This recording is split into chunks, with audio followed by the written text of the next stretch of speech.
Welcome to the Encore PowerPoint presentation originally presented at the Dawson Trail Ranger Station Pavillion on September 1st, 2013 at 2 p.m. This presentation followed my 2-week artist residency at Quetico Provincial Park from August 18th to September 1st. 2013 is a banner year for the park as they are celebrating their 100th anniversary as a provincial park. I was honored to be one of the 6 selected artists for this year's artist residency. My presentation begins with a brief artist history. I began quilting in 1990, having previous to that been a serious crocheter. Everyone had mittens, gloves, hats, scarves that I had made for them, and now it was time to move on to new pursuits. I began watching public television stations in our area and seeing many quilt design shows that showed me exactly how to make quilts in a relatively simple tradition, and I started using traditional block patterns. This image here is of my first quilt that I completed in 1991.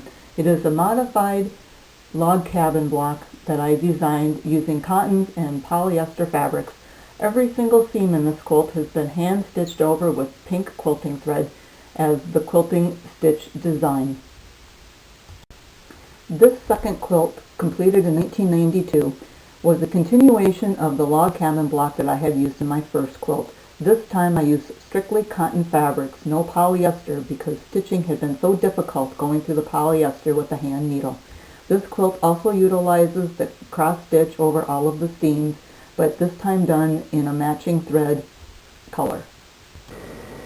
Even from the beginning with those first 2 quilts shown previously, I was transitioning over to art quilts, and in 1996 I had my first commission for an art quilt for creating 2 stained glass wall hangings for a parish priest and secretary's retirement. This began a journey that has progressed into 1998 when I began making a series of large art quilts centered around a traditional Wyoming Valley block from 1935. This block incorporated 65 pieces in each 16-inch block, and the quilts were designed from the centers out. In 2006, I started showing my work in fine art exhibitions, starting in New York and progressing to today, where my work is in usually 10 to 12 fine art exhibitions across the United States. Choir of Angels tapestry quilt shown here was started in 1998 and completed in 2005. It is the first quilt made using the Wyoming Valley block that I discussed earlier. This quilt is 81 by 81 inches and densely hand-stitched. It was designed from the center out to the very edges. Wyoming Valley number 2 is a quilt that was constructed in 2002 to 2003. This quilt was also started in the center and worked out. It was made as a commission piece for a sports enthusiast. Starts with basketballs in the center and then has billiards and bowling and golfing fabrics are incorporated. It is densely hand-stitched also. This Gran Torino art quilt, which utilizes the Ford emblem with Ford's permission, was created in 2004-2005. As you will notice in the image, there are images of cars. These are the car collector's vehicles that I used photographs to develop the hand stitching for inside the quilt. This quilt also uses the Wyoming Valley block in it as well. This version of the Wyoming Valley block was created in 2003 to 2006. It was a commission for a farmer, utilizing the International Harvester symbol in the center. This quilt was also designed from the center out. The very last border was actually seen inside of a swimming pool tile, and was recreated here to be the finishing touch on this art quilt. This latest rendition of the Wyoming Valley quilt block was completed in 2012 after a 3-year session of creating this artwork. It was also designed from the center out, utilizing pinks and greens selected by the client. In 2009, I began hand dyeing my own fabrics for myself as well as other textile artists. I was trying to find colors that just were not available in the commercial section, and this began the process of my Contaminated Water series. Contaminated Water number 1 was created in 2010 using a piece of my hand-dyed fabrics and then doing over-dyeing using grays, and greens on top of it. It was densely hand-stitched in a spiral format and has been displayed extensively in juried art shows across the U.S. Contaminated water number 2, pond scum, was a continuation of using my hand-dyed fabrics, but now I am incorporating into this process rust pigmentation. This particular piece had steel wool spread across it. It was rolled up against a piece of PVC pipe, and then copper wire was used to secure it around there, and then the fabric was wetted and sprayed with water and salt and let to rust to create the abstract design in the artwork. Contaminated water number 3, sludge, was created in 2010. This piece of fabric was hand-dyed, and then as an artistic challenge, I used slabs of wood trying to get the texture of the wood to come out on the fabric. And when that was not accomplished, I added copper wire to add an abstract design, and then densely hand-stitched a circular pattern to commemorate what I had been trying to do with getting the texture of the wood slabs to show up on the fabric. Contaminated water number 4, through the fence, was a 2-year project in which I used chicken wire to try to get the rust pigmentation onto the hand-dyed fabric, as well as a few pieces of copper wire. As the process was going on, I decided that I would need to also use the hand stitching to accent the copper wire and the chicken wire that had been used for the gradation. So this quilt was double quilted with spirals as well as the chicken wire symbols. Contaminated water number 5, mutated sand dollars, rusted fish, was a continuation of the exploration of rust pigmentation. The 3 sand dollars were created using freezer paper templates to do the rusting with scientific iron filings on this piece of hand-dyed fabric. Next, the fish was made using a piece of pegboard with nails in it and copper wire wrapped around the nails to create the shape of the fish. This was also rusted onto the fabric. Dense circular stitching has been added as is used on the other pieces in the series. Contaminated water number 6, suspended particles, created in 2010 and 2011, utilize scientific iron filings just strewn on the fabric and then rusted using salt and water. It was densely hand-stitched with the spiral pattern as all the others in this series.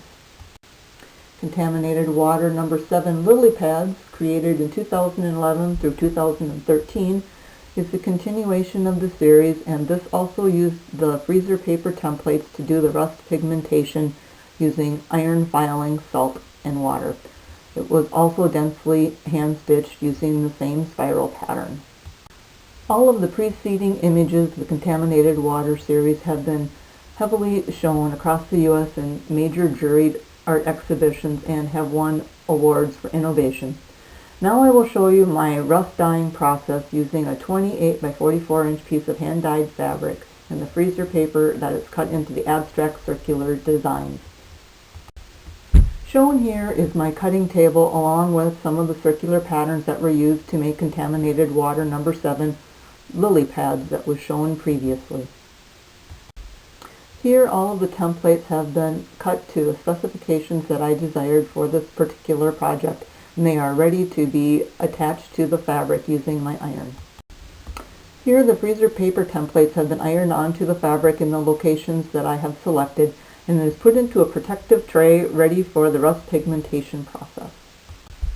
In this slide, I am sprinkling on the scientific iron filings, trying to get them into only the cutouts on each of the templates.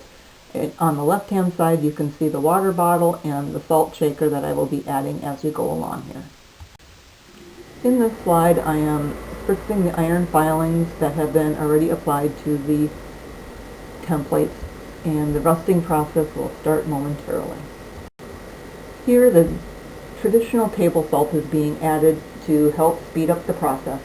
You can also use water softener salt or kosher salt, depending upon the type of image you want to get from your rust pigmentation. The larger the salt granules, the more diluted the image will be.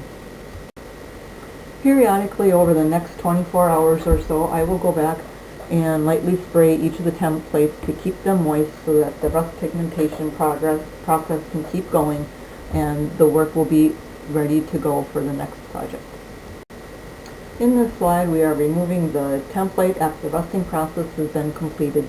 The fabric now will be scoured and the iron filings will be removed and the rusting process will stop so that the fabric does not develop holes. Here is another view of the fabric before all of the templates have been taken off. You can notice that even the iron filings that were on the paper have rusted during this process. Next, after the fabric has been thoroughly cleaned by hand and washing machine to remove all of the iron filings and stop the rusting process, the artwork is now ready for the next phase. The hand quilting part takes the longest. For this particular piece, it was 227 hours of hand stitching to add in the intricate spiral designs. In this slide, you can see the size of the quilting needle that I use for my hand stitching. It is shown in my palm of my hand next to a quarter. These needles are very thin, and on occasion I do snap them off in the process of stitching through the 3 layers of fabrics to put in the quilting stitches. Here you see some of the many different colors of threads that I use in my hand stitching. I prefer YLI and Gutermann threads along with several of the Coates and Clark brand hand quilting threads for doing my artwork. This image shows you the detail hand stitching on the contaminated water number 7 lily pads, and you can see the different color changes in the hand dyed fabrics as well as the dense hand stitching that was incorporated into this artwork. I like to maintain the neatness of my artwork both front and back, and this image shows you the back view of contaminated water number 7 lily pads, including the hanging apparatus that I use. I put on hanging tabs and hanging corners, and then I can easily slide a wood slat through the back of the fabric, and it is hung invisibly with no evidence of what is holding it onto the wall during exhibitions. In this final slide, this shows you the detail on the back side of the quilt, and you can see all of the stitching and the different colors that were used of thread to create this artwork. Well, thank you for listening to this brief presentation. If you need more information about my artwork and to see many of the other commissions that I have done over the years, you can visit my website at www.jeanjudd.com. You can also purchase books that I have written, including the Artist's Journey series, book 1 and 2, on Amazon.com. Also watch for the upcoming book on my Quetico Artist Residency that will also be on Amazon. The name of the book is Quetico, an Artist Experience. Enjoy!